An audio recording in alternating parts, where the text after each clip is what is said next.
Hi everybody, welcome to week 2 of the course. This week is about laying the groundwork for the rest of the course, talking about some of the overview issues that the author brings out in chapter 1. I want you also to notice on the Canvas site, I've provided you a lot of supplemental reading. Some of it is data from the Bureau of Labor Statistics and the census on some things I'm going to talk about here in this presentation. There's a couple articles in there. One is from the census itself, which I'll talk about here, but it's very interesting to read, talking about population projections. One is from Brookings, and it's a really fairly straightforward, easy read. And it talks about employment, particularly employment of whites and blacks in the major urban areas of the United States. And that's a really important report because what that analysis does is it gets behind some of the unemployment numbers within urban areas. And so I think you'll find that very interesting and useful in the future. The third is an article which I provide you because it's a really great example of an article that is based almost entirely in a literature review. And what the authors do are take all the really extant literature on this idea of generational differences and speak to whether or not the literature finds significant differences in workforce habits between generations, between age cohorts. And what they find really is that the results are mixed. They do this not really by coming up with a methodology of their own. They do it really by reviewing the literature, which is a valid way of conducting a study. And so I'd like you to look at it from that standpoint. It's a little bit long. You really don't have to read the whole thing, but it might be important for you later on if that's an issue you want to continue to look at. So please do review those things that I provide on Canvas in addition to the chapters that I ask you to read. Okay, so what is human resource management? Well, this is what our author says human resources management is. She says that it's the design of formal systems in an organization to ensure the effective use of employees' knowledge, skills, abilities, and other characteristics, or KSAOCs, to accomplish organizational goals. Okay, so what's important about that definition is this. She's not defining it as a department in an organization. I asked you that question in week 1. Somebody comes up to you and says, hey, they need you down in HR. What happens? What's the first thought in your mind? For some people, it's fear, right? What did I do wrong? Because you think it's the compliance people and I'm out of compliance. For some people, it's, oh, that's okay. Maybe they're going to, tell me I got a pay raise. But either way, you're picturing HR as a department. And as a matter of fact, when we refer to HR, we do refer to it as a department, especially in a big corporation. HR, marketing, design and research and design. It's a department. It does some kind of function, but we think of it more as people who push personnel paper. Really, it's a function that doesn't have to be done by a department called HR, but it's a function that is supposed to have strategic importance to the organization, and that is that it does these things on behalf of the organization in order for the organization to meet its strategic goals.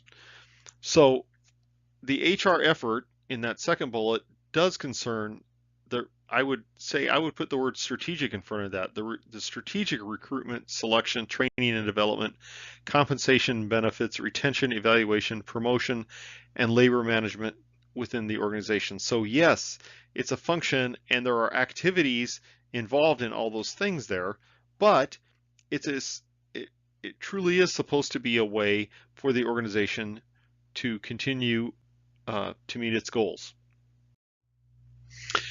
Okay, so what is the environment of strategic human resources management? The author comes up with these five. The ones that are bolded, I'm gonna highlight a little more, talk a little more in this lecture. I'm not minimizing the rest of them at all. I want you to read that, and as a matter of fact, um, what I will say at this point in the course, those five broad categories there, the legal environment, social and cultural changes, generational challenges, educational challenges, violence in the workplace and workplace bullying, all those are very important environmental issues. And I would suggest that as you're thinking about your HRM, Human Resources Management Issues paper, which is the term project for the course, these five broad areas provide you with a starting block for exploring HRM issues. So in other words, there are many legal issues. There is a multitude of social and cultural changes going on that are issues in HR. There are generational challenges. I'm going to talk about that just a tiny bit here. Not going to exhaust it at all. There are educational challenges, and these issues of violence in the workplace, workplace bullying, issues like this, these are issues. So I'd suggest that these five areas would provide you with a little bit of fodder for developing what you want to talk about in your own papers. So let me talk about the civil service and the civil service system and how we got to where we are, just in a nutshell. Um, Public employees, just like everybody else, are hired based on their knowledge, skills, attributes, other characteristics, right? We purport to hire people in government based on those things. Well, where did that come from? That came from really directly from the Civil Service Act, the Pendleton Act of 1883. As you recall from 8050, that's sort of the context within which Woodrow Wilson wrote his famous article on administration. He referred to the act, he didn't call it the Pendleton Act, but he referred to the act in that essay, um, and referred to the idea that yes, we are developing a professional corps of civil service employees. That's really why he was able to say we should separate politics from administration. Because it was his view that the Pendleton Act enabled the federal government to, in fact, hire a cadre of professional public administrators who were distinct from the political process. So the Civil Service Reform Act of 1978 was important because, among other things, it established what we call the Senior Executive Service, which are high-ranking civil service employees designed in part to be a bridge between political appointees and the civil service. Well, at state governments instituted merit systems really in an evolutionary fashion, and over the next 100 years, 80 to 100 years or so. The federal government tried to help that along in 1970 with this Intergovernmental Personnel Act, using grant money to say, hey, states, please make sure your merit systems work well. Local governments also have merit systems, and a variety of merit systems, as the author notes. So at all three major levels of government, as we designate them in federalism, the national government, the state government, and local governments, the hiring of civil service employees is merit-based. So there is merit-based hiring in government across the board. The rules are somewhat different. Not every city acts the same in hiring civil service employees. Not every state acts the same. But the fact is there is merit-based employment. But we also continue to have political patronage-based employment, right? So Andrew Jackson talked about the spoils system. To the victors go the spoils. And it was true that presidents up through 1883 hired virtually every person that worked in the executive branch. It was very unwieldy even in the 1800s to do that. But we still have about 3,000 federal employees who are hired based on political loyalty. Um, we would hope that they also have qualifications. And in fact, the general rule is a lot of them do have qualifications. So lots of times you'll see a lot of the same names popping up as appointed employees in departments, in particular departments. But it's still political patronage, and that applies to state government as well. It applies to local government as well. So whoever the executive is, if that's the governor, the president, the mayor, there is typically still patronage-based employment at most levels of government. It may be very limited. It may only be a handful of positions, but it still exists. I threw in this last bullet too. These are the bullets that Pines came up with, but I threw in this last one because it's a little bit of a diversion. And Pines quotes Lipsky here with this quote: "Many people do not realize that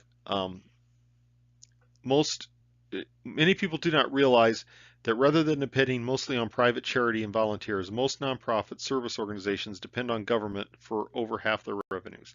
Well, a lot of you are nonprofit concentration people, and so you know this better than I do.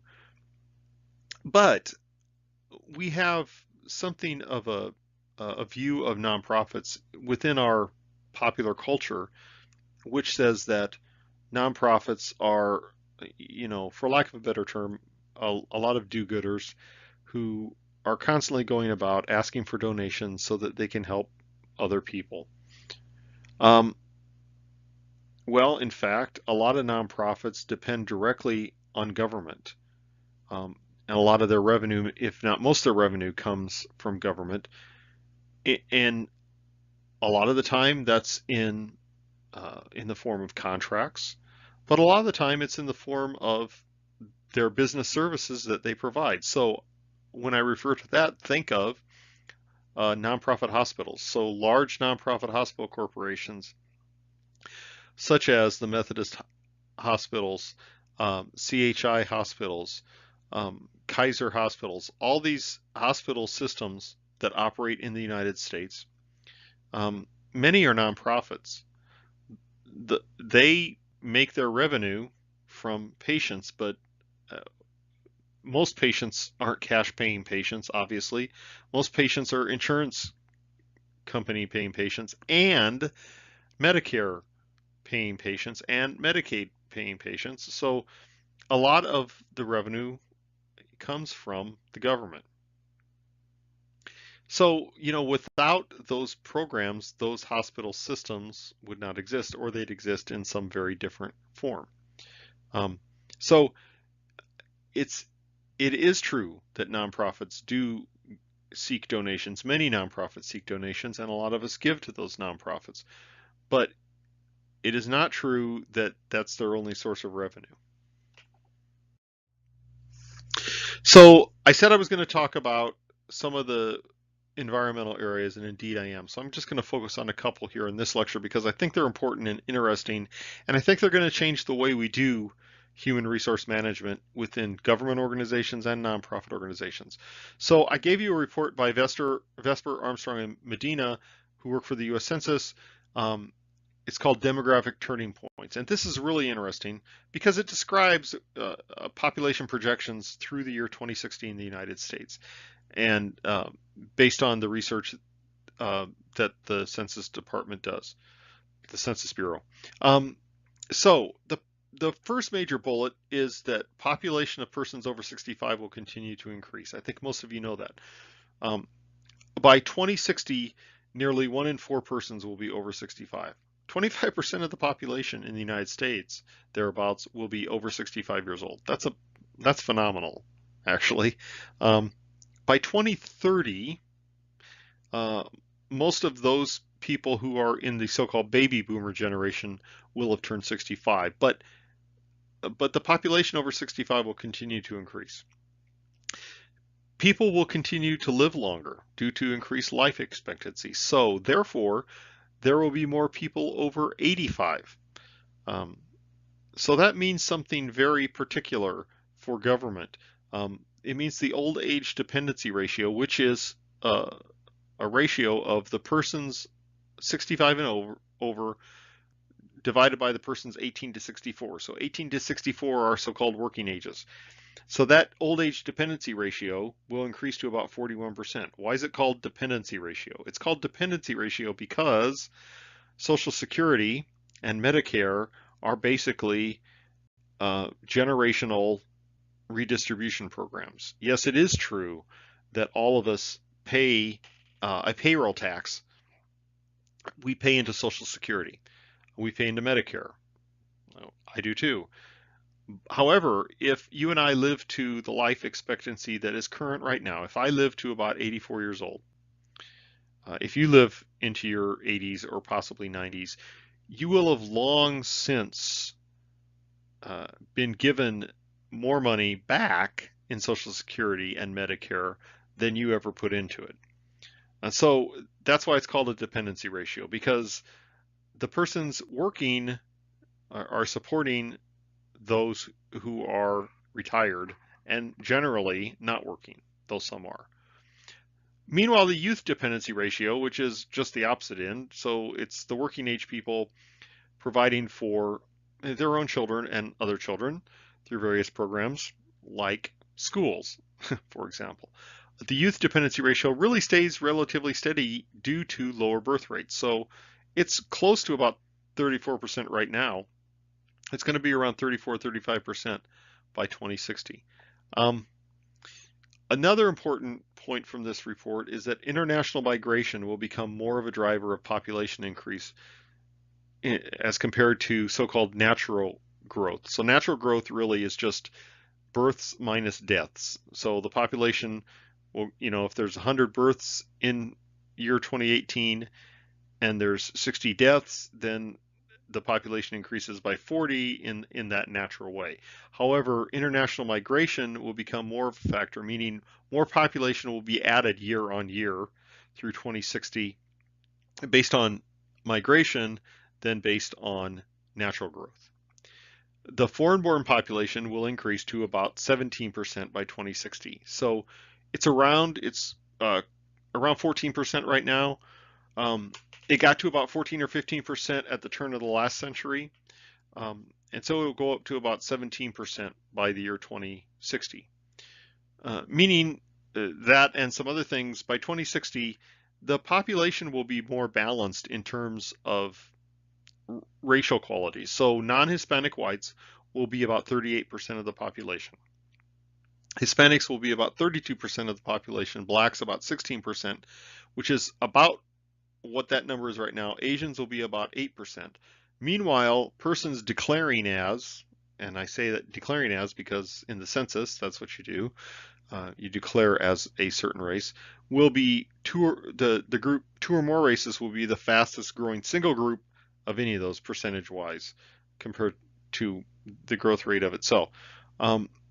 So if you look at the charts in the report, what you see really is it's kind of a much more balanced majority-minority population in the United States. In fact, there won't be such a thing as a majority population if we're only looking at racial characteristics. It will be a plurality population. So that's a very interesting standpoint, really, just given the United States culture and some of the current issues that we have. So I don't want to say a lot about that because I just simply think that these demographic turning points really will affect the way organizations operate. And so this line graph really just talks about that age group growth. And so the black line is the cohort that's 65 years old and over. So you can see it growing from about 40 million people, 45 million people in about 2015, up to 100 million or more by 2060. So the population of the United States in 2060, according to this report, will be about 405 million, 100 million of which will be over 65, which is really interesting. What's also interesting in this line is I want you to observe those two flat lines. The the kind of, I think it's purple. No, it's blue. Um, the blue one is under 18 years old, which is interesting because, of course, traditionally, um, kids get born and the youth cohort is the fattest one. But in fact, it really stays flat at around 80 million people through this entire 40-year period. And then the red line is the population of people 18 to 24, so young people, basically, that also stays flat. Well, so that's interesting because those are the people that are going to grow up and get jobs and support the generation immediately before them, which is the people 25 to 44 years old, and that's only growing slightly. Meanwhile, the two cohorts of people 45 to 64 and people 65 and over continue to grow. Um, so I actually was thinking about that, and I did this little bit of research into this, and this really talks about, this is today, this is about 2016, 2017. I only took 3 groups here. I wanted to see how age demographics worked out in the federal workforce overall. With K-12 teachers, these are public school teachers. And by the way, I also gave you some documents on this. I gave you a document for the federal workforce and also for teachers. That teacher chart also talks about private school teachers, and those demographics are a little different, so that's interesting to look at. But that line that says teachers here is public school teachers. And then the third line is the U.S. workforce in general from the Bureau of Labor Statistics. So you can see that I have those 5 age cohorts. So people under 30, people 30 to 39, 40 to 49 years of age, 50 to 59 years of age, and over 60 years of age. So all of these numbers under that are percents. So the percent of the workforce that are in those cohorts. So first go to the bottom, look at the US workforce overall. So about 23% of workers is under 30, about close to 21% is 30 to 39, close to 20% is 40 to 49. Again, just under 20% is 50 to 59, and about 12.5% is over 60. So there's a lot of balance there, right? So what you're seeing, this is today, really the labor force is balanced at somewhere around 20% for the major working cohorts, which is kind of what you want. Now, that's going to change as, if there are fewer births, that's going to change, meaning that the bulge is going to get fatter for the older age groups working, and it will be smaller for the younger ones. But that's it today. So we have this balance. Well, look at the federal workforce. These are people who work for the federal government. That is employees, not contractors. So a very small percentage under 30 years old, only about 6%. Then there's a little more balance, so almost 23%, 30 to 39, but it grows for people 40 to 49, almost 26%, and then almost 32% for people 50 to 59, and still almost 14% over 60. Okay, so how did that happen? Well, there's probably a lot of ways it happened. One of the ways it happened is that the advancement system in the federal workforce is such that people stay long enough to retire and get advanced within the federal workforce. And so it promotes kind of an older population. One of the problems that it might point to, if we have a federal workforce with only 6% of the people under 30 years old, what that could possibly point to is the federal government doing a poor job of recruiting people. There may be some other implications as well, but that might be one that you could draw from that. Okay, so then the second line, I looked at K-12 teachers, public school teachers. And here we see a little bit of imbalance as well. Limited amount of people under 30 years old, but then a lot in the 30 to 39 and the 40 to 49 year group, and then fewer in the 50 to 59 year group, and even fewer in the over 60 year group. So what that might indicate, I think, is that a lot of teachers are retiring probably in their 50s, or getting burned out and moving on to other employment. So that could be indicative of several things. What I find interesting is the differences between the U.S. workforce in general and these occupations. The report I gave you talks about the median age. I gave you a report for workers in the United States. It's a one-pager. It talks about the median age of workers. And what you find in that report is in public administration, the median age is around 47 years old. A lot older than, by a factor of, in some cases 5 years, than other occupations. So that can give you a little bit of a hint that in public administration, we might have a problem with an aging workforce, which is not necessarily desirable and presents challenges for human resource management. Okay, so you're wondering why I threw this in. This is this report by Elmendorf. Now here's why I threw this in. I want you to look at spending on contracts by the federal government, and this will make sense to you in just a second. Look at the top line where it says services. That's a spending category. You go down about halfway down the page on the left-hand side, you see products. And then finally at the bottom, you see research and development. So the federal government spends a lot of money on contracts, billions on contracts, in those three major categories: services, products, research and development. So the classic example is the Department of Defense. So we all know and talk about defense spending, and we're thinking about things like aircraft systems, right? Like F-35s. Yes, so the Air Force, the Navy want to buy this new fighter jet, the F-35, and it's very expensive. Okay, so we think about that in our popular discourse. We should spend less on defense, we should spend more on defense, and our mind is on procurement. So all these defense contractors who are making these weapon systems. Really, if you look at services, what you see is that the Department of Defense, and so the top of the chart has DoD and non-DoD, and then total.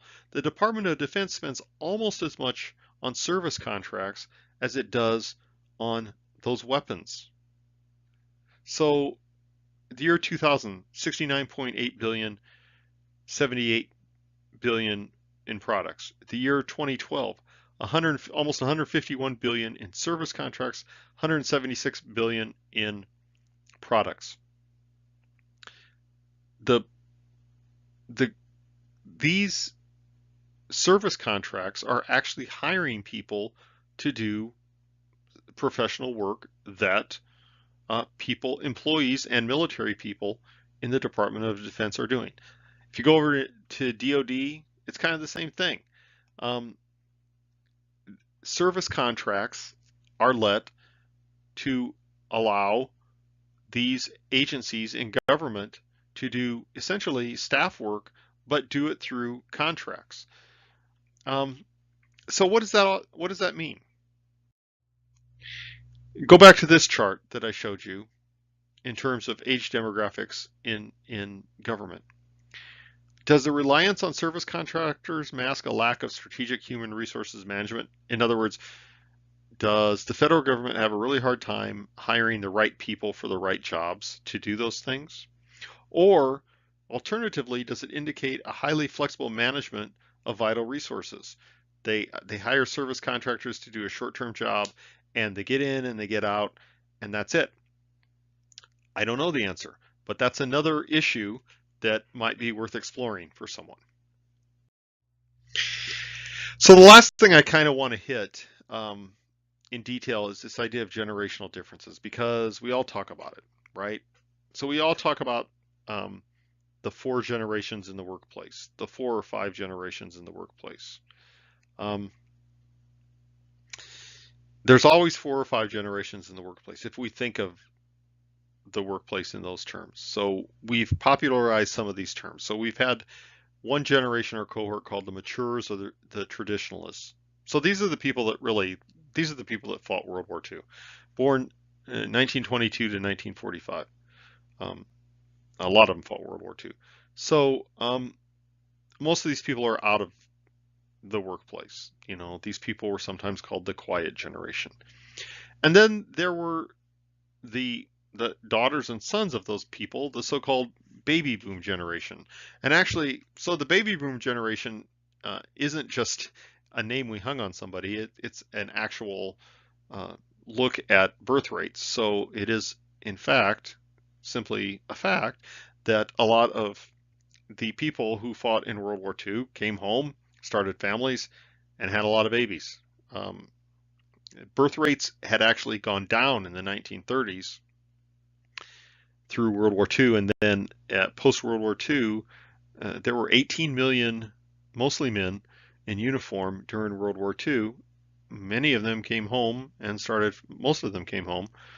Many of them got educations, got jobs, and had a lot of kids. And that's kind of the sort of simplistic way of putting that.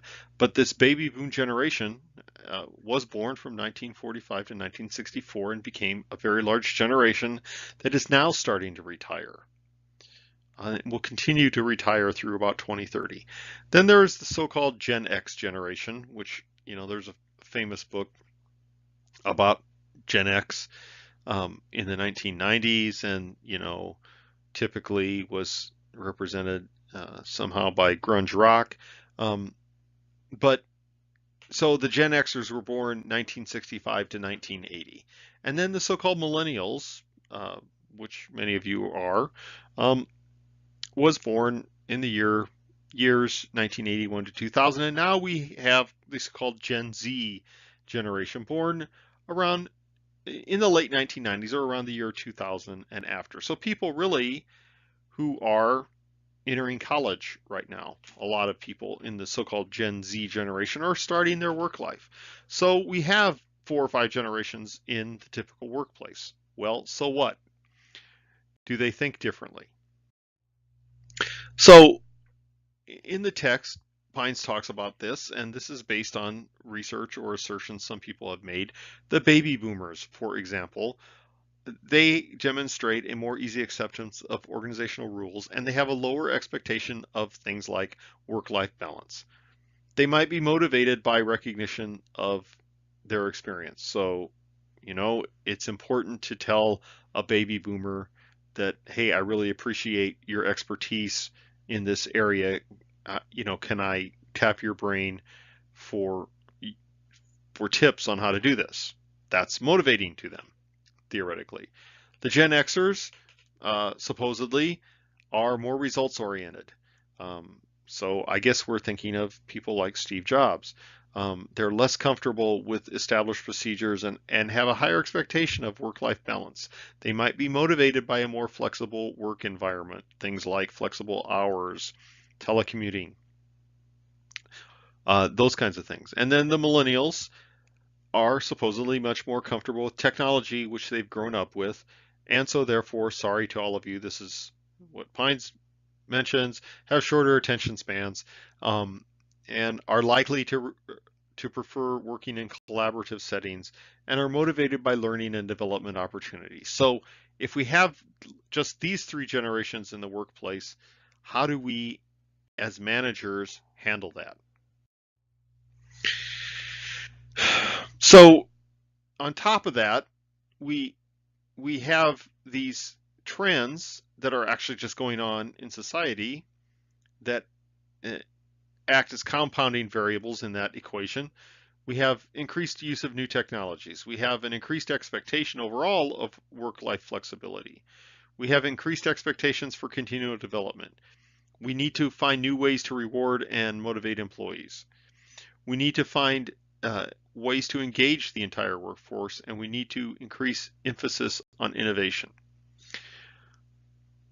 But the question is really, are the people in these so-called generations actually different? So this Perry and Irwin article 2011 is the article that I referred to that is a really good article in terms of being based in a very extensive literature review. They talk about the difference in terms that we often confuse, the difference between the terms generation, cohorts, age effects, and period effects. So generations. Here's a book you should think of when you think of this term generations. Tom Brokaw, a few years ago, maybe it's been 25 years now, wrote this book called The Greatest Generation. And he was writing about his father's generation. He's writing about the World War II generation. He called it the Greatest Generation. So Perry and Irwin talk about a generation being a set of historical events and related cultural phenomena that have impacted in a way that creates a distinctional generational group. The identification of a generation requires some form of social proximity to shared events or cultural phenomena. Okay, so going back to Tom Brokaw and his book, The Greatest Generation. Okay, why was he able to make that assertion about this generation? Here's why, really. In the United States, I mentioned there were about 18 million, mostly men, so a lot of women, but mostly men in uniform during World War II. That was over 50% of the men in the age cohort of the warfighting years, from about 18 years old to in their 30s. It was a large chunk of the population overall. So it would be impossible to walk down the street of your city that you live in today and say in 1943 or 1944, it would be almost impossible to walk down the street and not bump into another person who didn't have some relative involved in the armed forces during World War II. I mean, it might be a son, a brother, a father, a cousin, someone, a spouse. It would be very difficult not to know somebody who didn't have someone in uniform in that war. It was a generational phenomenon. It was something that the entire country shared. World War II was a watershed in so many ways, not the least of which is that it was an existential crisis. It was seen as that, an existential crisis that involved everyone. It involved the people in uniform. It involved the women who went to work in factories. It involved those factories and industries themselves that converted to wartime production. So it was an all-consuming event that sort of marked a generation. And so when you refer to that generation, that World War II generation, it's very, very valid and very easy to say that they are a generation that was affected by a single event. You can't say that necessarily about other generations, because what is the single defining event? You might say it about the baby boomers and the Vietnam War, even though most of them weren't in the war, because it was such a divisive time in the country that you could point to that proximal event as being influential for this entire generation, and I think that's valid too. And then you have the term cohorts, right? A group of individuals born at the same time who are presumed to be similar as a result of shared experiences. Okay, so this is where we start talking about things like Gen X and millennial, right? Well, we all grew up using iPhones. Okay, can we presume that the use of iPhones is a shared cultural phenomenon? That's a somewhat weaker argument, right? So is the chronological proximity to those events, are they that distinguishing from other generations? That's the question. And then there are age effects. So what are age effects? Well, age effects, this actually goes back to the question of, in the workplace, are people different based on their cohort? Age effects are just you as an individual and me as an individual as we age chronologically. So as you age chronologically, as I age chronologically, our interests change, our values might change, our worries change, our priorities change. And so it's possible that in fact things we see as generational differences in the workplace might actually be age effect differences in the workplace. And then there are period effects. So really the often confounding impact of the environment on values, behaviors, and attitudes that a person has to take into account when attempting to identify generational, cohort, or age-related impacts. Well, period effects actually seem to have an effect on all of us, right? So I would go back to this idea of technology as a period effect. Um, the the fastest growing group of people on Facebook were middle-aged women for a long time. Um, Everyone basically has a smartphone now. I mean, most of the population has a smartphone. Has that technology had an effect on us? Yes, you could make the argument that technology has a very large effect on all of us, on our work lives and on our social lives. And it's not just one generation, right? It's multi-generational. So this is another problem that Perry and Irwin point to. They cite all these authors who have different definitions of these generational cohorts: baby boomers, Gen X, Gen Y. They use different years for different purposes. So the idea that you know these years are set in stone is simply, it's just not the case. And so finally, this is kind of what Perry and Irwin come to as conclusions. They are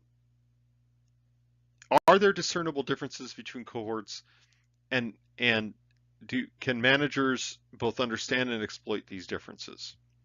Um, do they exist, and can managers exploit them? Can they provide different working conditions, incentives, and rewards? But that's the notion among practitioners. But as Perry and Irwin point out, the literature is mixed. What they find from the literature is that some differences may be due to chronological age or the age effect. And at the same time, some generations are affected by shared cultural events. And I referred to the World War II generation that did seem to shape an entire generation. But their bottom line is that a convincing case has yet to be made that differences in workplace behavior are generational, and I would say versus the age effect. Now, I'm not sold that that's the right answer or not. In fact, I think when they say the results are mixed, you can read results that say cohort differences are in fact very influential. And so that's an important point to keep in mind. Okay, so there's one last thing that I wanted to hit on this, emphasizing some environmental issues, and that is social media strategy. So I actually talked about social media a little bit in technology, but if you look in the book on about page 24, Pine starts talking about social media strategy. She's really talking about two prongs, but she really emphasizes one more. She's really emphasizing social media policy in the workplace as, hey, I know everybody in my workplace is going to use social media, so what rules do I have to set for the use of social media? And I think that's important. But there's another prong to that, and that is the development and use of organizational accounts in social media. Because one of the most effective ways that organizations can communicate is through their, what I call, virtual presence, right? So their website and their social media sites. So on the personal side, there have been numerous cases involving persons who use their social media in ways that end up getting them in hot water in terms of employment, right? And that becomes something of a First Amendment issue, a free speech issue in the workplace. And that is an HR issue that continues to be explored. The other kind of issue from a personal standpoint is, should an organization allow persons to speak for it, or should the organization maintain its own account? So here's a great example. If I am on Twitter, do I speak for the University of Nebraska at Omaha? I think I don't. But Hank Bounds, our president of the University of Nebraska, has a Twitter account. and he's identified as Hank Bounds, president of the University of Nebraska. He specifically speaks for the University of Nebraska. I mean, some of the opinions are his own, but he's speaking for the University of Nebraska. But how do we tread that? How do we know who speaks for the organization and who doesn't speak for the organization? How do we address level or position of employee? The CEO speaks for the corporation, the executive director speaks for the nonprofit, the mayor speaks for the city, but who doesn't speak for the organization, right? Does the person who the parks department employee who maintains a golf course, does that person speak for the city? So it becomes kind of tenuous on social media strategy. And then finally, there's other challenging questions that I group here, and in terms of the environment. So, can we educate the people we need to work in the public and nonprofit sectors? Can we continue to offer them the incentives to work for us? Is the recruitment of a younger, well-educated persons a problem in the public sector? I pointed to the federal sector, which has been categorized by long tenures and lifetime careers. So do young people find this work appealing? How does the growth of social media challenge the organization? And how does this idea that there's a recording device everywhere challenge the organization? So we know a lot of people running for office lately have gotten themselves in trouble because there's a recording device everywhere, but there's a recording device everywhere for all of us. So how does that challenge our development of strategic human resources management? So that all leads to this week. I have 2 discussion questions, and the idea is I want you to pick one. The first one has to do with this idea of 4 generations of workers in the workplace, where I ask you to try to think through this and identify a person, not by name, please, but identify a person and talk about how they may differ and what do you think accounts for the differences. And then the second question, which you can select if you want, is you've been assigned to develop a social media strategy for your nonprofit. That's part of the organization's outreach. So what are about 3 underlying principles you would employ as you begin this effort? And so that's it for the lecture. I should point out there's 2 more slides that are kind of an appendix. They have to do with nonprofits, which I think are important information. They're also in the textbook, but they're important information just to keep in mind what the composition of nonprofits are. So I'm going to just click on those so they appear on the video. But other than that, I'm looking forward to your discussions this week.